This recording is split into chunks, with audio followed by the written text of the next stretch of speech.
Hi guys, अगर आप class 10th में हैं और आपने अब तक साइंस में कुछ नहीं पढ़ा या फिर बस थोड़ी बहुत पढ़ाई की है और आपको टेंशन हो रहा है क्योंकि आपका एग्जाम बहुत ज़्यादा पास में है, तो आपको अगर मैं ये कहूँ कि इस वीडियो को देखने के बाद आपका टेंशन पूरी तरह से ख़त्म हो जाएगा या फिर आप अपने क्लास के टॉपर भी बन सकते हैं। जी हाँ, आपने बिल्कुल सही सुना। इस वीडियो में मैंने हर चैप्टर से ऐसे इंपॉर्टेंट टॉपिक को बताया है और साथ में हर चैप्टर के इंपॉर्टेंट क्वेश्चन भी करवाया है, जिसके ऊपर से 100% क्वेश्चन आते ही आते हैं। अगर आप बस इन टॉपिक को पढ़ के जाते हैं एग्जाम देने तो आपके आराम से 80 में से 70 से ज्यादा मार्क्स आ जाएंगे। तो आइए बिना टाइम वेस्ट का वीडियो स्टार्ट करते हैं। सबसे पहले आता है केमिस्ट्री का फर्स्ट चैप्टर, जिसका नाम है chemical reaction and equation. Chemistry में क्या होता है, जो डेफिनेशन होता है और साथ में जो उसके इक्वेशन होते हैं वो इम्पोर्टेंट तो होते हैं और साथ में जो एक्टिविटी होता है वो भी इम्पोर्टेंट होता है। आइए देखते हैं किस रिएक्शन का डेफिनेशन इम्पोर्टेंट है। फर्स्ट आता है कॉम्बिनेशन रिएक्शन, फिर आता है decombination reaction, displacement reaction, double displacement reaction. इसके डेफिनेशन तो इम्पोर्टेंट है ही और साथ में जो इसके एग्जाम्पल हैं वो भी बहुत ज्यादा इम्पोर्टेंट हैं। इसके बाद जानते हैं कौन कौन से एक्टिविटी इम्पोर्टेंट हैं। फर्स्ट आता है बर्निंग ऑफ मैग्नीशियम रिबन। इसके ऊपर 2022 में क्वेश्चन आ चुका है और इससे पहले भी क्वेश्चन आ चुके हैं इसके ऊपर, तो इसलिए ज्यादा इंपॉर्टेंट ये है। फिर आता है इलेक्ट्रोलाइसिस ऑफ वाटर। इसके बाद आता है silver chloride turn grey in sunlight to from silver matter. इसके ऊपर भी अच्छे खासे क्वेश्चन आ चुके हैं। फोर्थ आता है iron nail in copper sulphide solution. ये भी बहुत ज्यादा इंपॉर्टेंट है। इसके बाद इस चैप्टर में आपको दिया है बैलेंसिंग ऑफ केमिकल रिएक्शन। इसमें क्या होता है, आपको एक रिएक्शन दे देंगे और कहेंगे आपको इसको बैलेंस कीजिए। अब आप जो अपने स्क्रीन पर क्वेश्चन देख रहे हैं, अगर आप इसकी ज्यादा से ज्यादा प्रैक्टिस करते हैं तो इस चैप्टर से आपसे इससे ज्यादा हार्ड क्वेश्चन आपसे नहीं पूछा जाएगा। और हाँ, अगर आपको इस चैप्टर से कोई भी डाउट है तो इस चैप्टर के ऊपर मैंने वीडियो बना के ऑलरेडी अपलोड कर दिया है, आप जाके देख सकते हैं। इस चैप्टर को सिर्फ मैंने 5 मिनट में कवर किया है। इसके बाद सेकंड चैप्टर आता है जिसका नाम है एसिड बेस एंड सॉल्ट। इसमें जो इंपॉर्टेंट टॉपिक है वो है, फर्स्ट आता है important of pH in everyday life. इसके ऊपर आपको एक ना एक क्वेश्चन जरूर देखने को मिलेगा क्योंकि इसके ऊपर हमेशा क्वेश्चन आता है। और साथ में आप ये भी पढ़ के जाना कि एसिड का पीएच कितना होता है, बेस का पीएच कितना होता है और न्यूट्रल का पीएच कितना होता है। इसके बाद आता है what happen when acid and base react with each other. फिर आता है व्हाट डू और acid and base have is common. फिर आता है एसिड और बेस इन वाटर सॉल्यूशन। आपको इसका एग्जाम्पल भी पता होना चाहिए। और अब जो आप ये टेबल देख रहे हैं, आपको इसे याद करना है कि विनेगर में कौन सा एसिड होता है, ऑरेंज में कौन सा एसिड होता है। एक्टिविटी की बात करें तो इसमें एक ही एक्टिविटी इंपॉर्टेंट है जो कि आता है reaction of zinc granules with dilute sulphuric acid. फिर आता है preparation reaction and there uses, जैसे कि washing soda, baking soda, plaster of Paris. इनके आपको नाम याद करना है और ये बनते कैसे हैं और जहाँ साथ में इसके यूजेस क्या होते हैं आपको ये याद करना है। इस चैप्टर के आप कुछ क्वेश्चन देख रहे हैं, अगर आप इनकी प्रैक्टिस कर लेते हैं तो इससे ज्यादा हार्ड क्वेश्चन आपसे नहीं पूछा जाएगा। इसके बाद आता है थर्ड चैप्टर जिसका नाम है मैटर एंड नॉन मैटर। इसमें आपको पता होना चाहिए मैटर और नॉन मैटर की प्रॉपर्टी क्या होती है, reactive series, formation of property of ionic compound, corrosion and it's prevention, chemical reaction of matters, extraction of matter with reactions, electrolytic refining of copper, thermit process of joining railway track, roasting and calcination, occurrence of matter, minerals, ore, gang। एक और आता है amphoteric oxide. ये क्या करता है, ये acid और बेस दोनों के साथ रिएक्ट कर सकता है। आपको इसका डेफिनेशन तैयार करना है और साथ में इसके जो एग्जाम्पल है आपको एग्जाम्पल पता होना चाहिए। और साथ में आपको ये भी पता होना चाहिए कि कौन से मैटर हॉट वाटर के साथ रिएक्ट करते हैं, कोल्ड वाटर के साथ या फिर स्टीम वाटर के साथ। आप इसके एग्जाम्पल देख सकते हैं। इसी के साथ ये चैप्टर खत्म होता है। आप जो ये क्वेश्चन देख रहे हैं आपको इसकी प्रैक्टिस करनी है। अगर आपको ये क्वेश्चन आ गए तो इस चैप्टर से आपसे और कुछ ज्यादा नहीं पूछा जाएगा। इसके बाद आता है फोर्थ चैप्टर जिसका नाम है कार्बन एंड इट्स कंपाउंड। इसमें आपसे पूछा जा सकता है कि जो कार्बन होता है अपना 4 इलेक्ट्रॉन यूज क्यों नहीं करता और गेन क्यों नहीं करता, और साथ में आपको इनका डेफिनेशन पता होना चाहिए। फर्स्ट आता है catenation, tetravalence, saturated, unsaturated, homologous series, oxidation with reaction, addition with reaction, ethanol property and uses, reaction with sodium and unsaturated hydrocarbon. इसके साथ जो रिएक्शन होता है इथेनॉल का, आपको इसका रिएक्शन पता होना चाहिए। फिर आता है ethanoic acid property and uses, reaction of ethanoic acid. एक मोस्ट इंपोर्टेंट रिएक्शन आता है कि तब इथेनॉल को रिएक्ट करवाते हैं इथेनोइक एसिड के साथ तो क्या बनता है, ईस्टर बनता है। ये जो रिएक्शन आप देख रहे हैं आपको इसे याद करना होगा क्योंकि बहुत ज्यादा इंपॉर्टेंट है। इसके ऊपर हर बार एक नया क्वेश्चन जरूर आता है और आपको ईस्टर या फिर ईस्टरिफिकेशन का डेफिनेशन भी पता होना चाहिए। फिर आता है kinetic action of salt, structure and dot structure of ethanoic acid and ethanol, what is difference between salt and detergent. इसी के साथ हमारा ये चैप्टर खत्म होता है।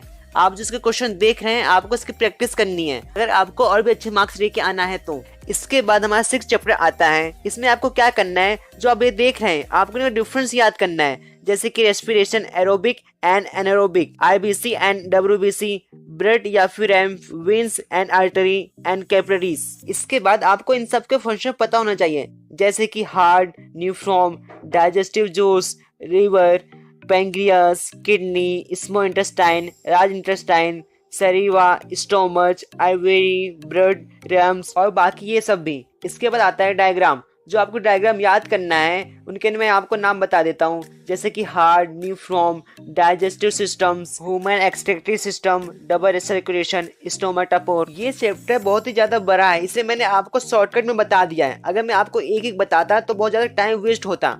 और आप जो ये क्वेश्चन देख रहे हैं इस चैप्टर के, आपको इनकी प्रैक्टिस करनी है। ये जो क्वेश्चन मैं आपको बताता हूँ बहुत ज़्यादा इंपॉर्टेंट होते हैं। अगर आप इन क्वेश्चन को कर लेते हैं तो पूरा आपका चैप्टर अच्छी तरह से हो गया है। अगर आपको क्वेश्चन नहीं आ रहे हैं यानी कि आपकी तैयारी में भी कमी है। इसके बाद हमारा 6 चैप्टर आता है जिसका नाम है कंट्रोल एंड कोऑर्डिनेशन।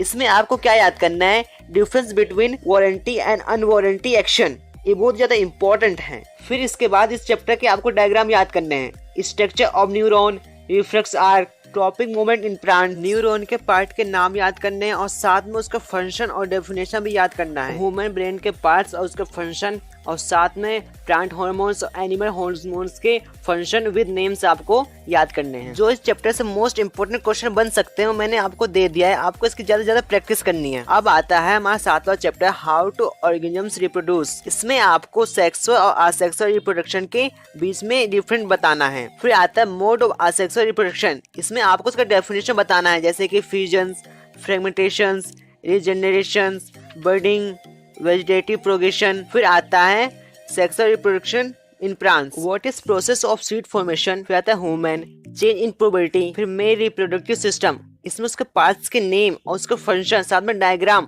आपको आना चाहिए। फिर आता है फीमेल रिप्रोडक्टिव सिस्टम, इसमें उसके नेम और पार्ट्स के नेम और साथ में आपको डायग्राम बनाने आना चाहिए। डायग्राम की बात करें तो ये दोनों डायग्राम तो इंपॉर्टेंट है ही, साथ में प्रोसेस ऑफ सीड फॉर्मेशन ये भी डायग्राम बहुत ज्यादा इंपॉर्टेंट है। उसके बाद स्ट्रक्चर ऑफ फ्लावर, ये भी बहुत ज्यादा इंपॉर्टेंट डायग्राम है। एक और आता है सेक्सुअली ट्रांसमिटेड डिसीज। इस चैप्टर क्वेश्चन आप देख सकते हैं। इसके बाद आता है 8वां चैप्टर, रिवोल्यूशन। इसमें क्या होता है, इसमें मेन है इंपॉर्टेंट ऑफ वेरिएशन एक ये। फिर आता है मेंडल्स एक्सपेरिमेंट, आपको ये पता होना चाहिए। उसके बाद आता है मोनोहाइब्रिड अक्रॉस ये, और इसके साथ में ऑब्जर्वेशंस और कंक्लूजन्स ये आपको पता होना चाहिए। फिर आता है डिहाइड अक्रॉस, इसमें क्या होता है, इसके भी ऑब्जर्वेशन और कंक्लूजन। फिर आपको मेंडल्स ऑफ इनहेरिटेशन ये पता होना चाहिए। मोस्ट इंपॉर्टेंट जो इस चैप्टर से टॉपिक आता है वो है sex determination of human beings.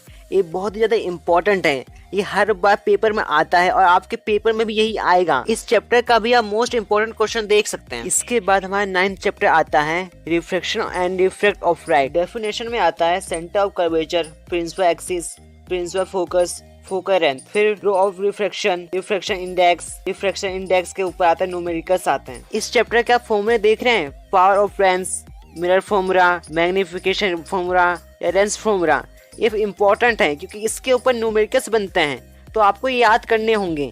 और जो मैं क्वेश्चन आपको देने वाला हूँ वो भी इन्हीं के ऊपर बेस हैं। अगर आपको याद होंगे तभी आप एक क्वेश्चन कर पाएंगे। और कभी कभी पेपर आसान बनता है तो कन्वेक्स लेंस और कॉन्केव लेंस में डिफरेंट पूछ लेते हैं। इस चैप्टर में जो आपको डायग्राम दिए गए हैं आपको उसकी ज्यादा से ज्यादा प्रैक्टिस करनी है। आप इस चैप्टर के मोस्ट इंपोर्टेंट क्वेश्चन देख सकते हैं, इसमें ज्यादा क्वेश्चन न्यूमेरिकल्स वाले हैं। इसके बाद हमारा 10वां चैप्टर आता है, the human I and the colourful world. इसमें आपको ह्यूमन आईज डायग्राम और साथ में इसके पार्ट्स के फंक्शन आपको याद करने हैं और साथ में कॉन्केव लेंस और कॉन्केव लेंस ये क्या होते हैं, इनका डायग्राम और साथ में इनका फंक्शन आपको पता होना चाहिए। फिर आपको human eye defect and their correction, जैसे कि मायोपिया होता है तो कॉन्केव लेंस यूज करते हैं, हाइपर मायोपिया होता है तो कॉन्वेक्स लेंस यूज करते हैं, और प्रेसबायोपिया होता है तो कॉन्केव साथ में कॉन्वेक्स लेंस यूज करते हैं। और जब इसका डायग्राम देख रहे हैं आप ये आपको ये भी पता होना चाहिए और आपको ये बनाने भी आना चाहिए। थर्ड आता है डिस्पर्शन ऑफ व्हाइट लाइट, आपको इसके बारे में पता होना चाहिए और साथ में जब डायग्राम देख रहे हैं आपको इसको बनाने आना चाहिए और इसके बारे में आपको पता होना चाहिए। फिर फोर्थ आता है reflection of light through a prism. इसमें क्या होता है, आप जो डायग्राम देख रहे हैं मोस्ट इंपॉर्टेंट है, आपको इसे बनाने आना चाहिए और हर पार्ट्स का नाम भी पता होना चाहिए कि कौन सा रे कहाँ से पास हो रहा है। फिफ्थ आता है स्कैटरिंग ऑफ लाइट 6 आता है application of spherical mirror and lens. फिर आता है कि रेनबो कैसे फॉर्म होता है, जो मैंने आपको बताया है। अगर आप वही पढ़ के जाते हैं तो आपको टेंशन लेने की कोई जरूरत नहीं है, क्योंकि इसी में से क्वेश्चन आएंगे। आप इस चैप्टर के क्वेश्चन में देख सकते हैं कि आपसे कैसे कैसे क्वेश्चन पूछे जा सकते हैं चैप्टर से। फिर आता है हमारा 11वां चैप्टर इलेक्ट्रिसिटी। इसमें आपको पोटेंशियल डिफरेंस का डेफिनेशन पता होना चाहिए, ओम्स लॉ का डेफिनेशन पता होना चाहिए, और साथ में इसका फॉर्मूला होता है V=I/R। आपको ये पता होना चाहिए, बहुत ज़्यादा इंपॉर्टेंट फॉर्मूला है, इसके ऊपर हर बार क्वेश्चन आता है। उसके बाद आपको पावर का फॉर्मूला और साथ में इसका न्यूमेरिकल्स की आपको प्रैक्टिस होनी चाहिए। फिर आता है हीटिंग इफेक्ट। इसका जो आप फॉर्मूला देख रहे हैं आपको ये पता होना चाहिए, और इसके जो क्वेश्चन बनते हैं आपको उसकी प्रैक्टिस करनी है ज़्यादा से ज़्यादा। फिर आता है सीरीज एंड पैरेलल। इसमें क्या होता है, इसका कभी कभी डेफिनेशन पूछते हैं और कभी कभी इनके बीच में अंतर बताइए ये पूछते हैं। फिर आता है advantage of parallel combination over series combination. ये बहुत ज़्यादा इंपॉर्टेंट है, इसके ऊपर तो क्वेश्चन आ चुका है और हो सकता है आ भी सकता है। फिर आता है factor on resistance of conduct depend. आप जो फॉर्मूला देख रहे हैं R=ρ×R/A, बहुत ही ज़्यादा इंपॉर्टेंट फॉर्मूला है। इस फॉर्मूले के बेस में अच्छे खासे क्वेश्चन बनते हैं। अगर आपको ये फॉर्मूला याद होगा तो आप उस क्वेश्चन को आराम से कर सकते हैं। आप इस चैप्टर के इंपॉर्टेंट फॉर्मूला देख सकते हैं। अगर आपको ये फॉर्मूला याद है तो आप मुश्किल से मुश्किल क्वेश्चन को अटेंड कर सकते हैं। आप देख सकते हैं कि इस चैप्टर से कैसे कैसे क्वेश्चन आपके बोर्ड एग्जाम में बन सकते हैं। इसके बाद 12वां चैप्टर आता है जिसका नाम है magnetic effect of electric current. इसमें जो मोस्ट इंपॉर्टेंट है, फर्स्ट आता है property of magnetic field line. ये जो इम्पोर्टेंट है, और साथ में जो इसका डायग्राम आप देख रहे हैं ये तो और भी ज़्यादा इंपॉर्टेंट है, क्योंकि इसके ऊपर हर बार क्वेश्चन आता है। फिर सेकंड आता है magnetic field line due to current carrying conductor. ये इंपॉर्टेंट है, और जो इसके साथ आप ये देख रहे हैं राइट हैंड थंब रूल, इसका डेफिनेशन बहुत ज़्यादा इंपॉर्टेंट है और साथ में आपको इसका यूज करने भी आना चाहिए। फिर आता है सोलेनॉइड। आप जो डायग्राम देख रहे हैं ये सोलेनॉइड का डायग्राम है। आपको इसका डेफिनेशन और सोलेनॉइड का डायग्राम आपको तैयार रखना है, क्योंकि इसके ऊपर अच्छे खासे क्वेश्चन बनते हैं। फोर्थ आता है फ्रेमिंग लेफ्ट हैंड डोर।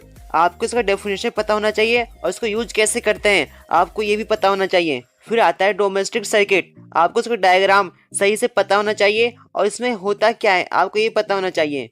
फिर आता है इलेक्ट्रिक फ्यूज, इसका डेफिनेशन। फिर शॉर्ट सर्किट, इसका डेफिनेशन। इन सब के बारे में आपको पता होना चाहिए। इस चैप्टर से कैसे क्वेश्चन बन सकते हैं या फिर कैसे क्वेश्चन बन चुके हैं आप देख सकते हैं। आपको ज्यादा से ज्यादा प्रैक्टिस करनी है। इसके बाद हमारा लास्ट चैप्टर आता है आवर इन्वायरमेंट। फर्स्ट आता है type of ecosystem, natural ecosystem, artificial ecosystem. फिर सेकंड आता है फूड चेन, बहुत ही ज़्यादा इंपॉर्टेंट है ये। फिर थर्ड आता है flow of energy between tropic river, ये बहुत ही ज़्यादा इंपॉर्टेंट है और इसका डायग्राम आप ये देख सकते हैं। फिर आता है फूड वेब। फिर इसके बाद आता है ओजोन लेयर, जो कि बहुत ज़्यादा इंपॉर्टेंट है। इसके ऊपर आता है फॉर्मेशन ऑफ ओजोन मॉलिक्यूल्स, ऐसे क्वेश्चन बन सकते हैं इसके ऊपर। फिर आता है डिप्रेशन ऑफ ओजोन लेयर, और कभी कभी बायोडिग्रेडेबल और नॉन बायोडिग्रेडेबल वेस्ट के ऊपर डिफरेंट पूछ लेते हैं। इस चैप्टर से कैसे क्वेश्चन बनते हैं आप देख सकते हैं। इसी के साथ हमारा ये वीडियो खत्म होता है। और हाँ, इस वीडियो में जो कुछ मैंने आपको बताया है और जो क्वेश्चन मैंने आपको दिखाया है, अगर आप उसकी ज़्यादा से ज़्यादा प्रैक्टिस करके जाते हैं तो आपके एग्जाम में इन्हीं क्वेश्चन में से, इसी टॉपिक में से 80 से 90% क्वेश्चन आपसे पूछा जाएगा। अगर आपको किसी भी चैप्टर में डाउट है तो उस चैप्टर की वीडियो मैंने ऑलरेडी बना के अपने चैनल पे अपलोड कर दिया है। मैंने बहुत ही कम टाइम में पूरे चैप्टर को अच्छी तरह से कंप्लीट किया है और साथ में मैंने कुछ क्वेश्चन भी करवाए हैं, आप जाके चेक कर सकते हैं। इस वीडियो में जो मैंने हर चैप्टर से आपको क्वेश्चन दिए हैं ये ऐसे वैसे क्वेश्चन नहीं है। कुछ क्वेश्चन प्रीवियस ईयर के हैं, कुछ क्वेश्चन जो बार बार रिपीट होते हुए आ रहे हैं, कुछ क्वेश्चन ऐसे भी हैं, और जो कुछ क्वेश्चन है आपके बुक से हैं या फिर एग्जाम्पल से। तो गाइस, अगर आप वीडियो अब तक देख रहे हो और आपको वीडियो थोड़ा सा भी पसंद आया तो आप चैनल को सब्सक्राइब और वीडियो को लाइक कर सकते हो और साथ में अपने दोस्तों के साथ शेयर भी कर सकते हो। और हाँ, मुझे आप कमेंट में बताना कि आप 10th के बाद आप कौन सा स्ट्रीम लेंगे, साइंस, कॉमर्स या फिर आर्ट्स। तो गाइस, इसी के साथ हमारा वीडियो खत्म होता है। तो मिलते हैं नेक्स्ट वीडियो में, तब तक के लिए गुड बाय।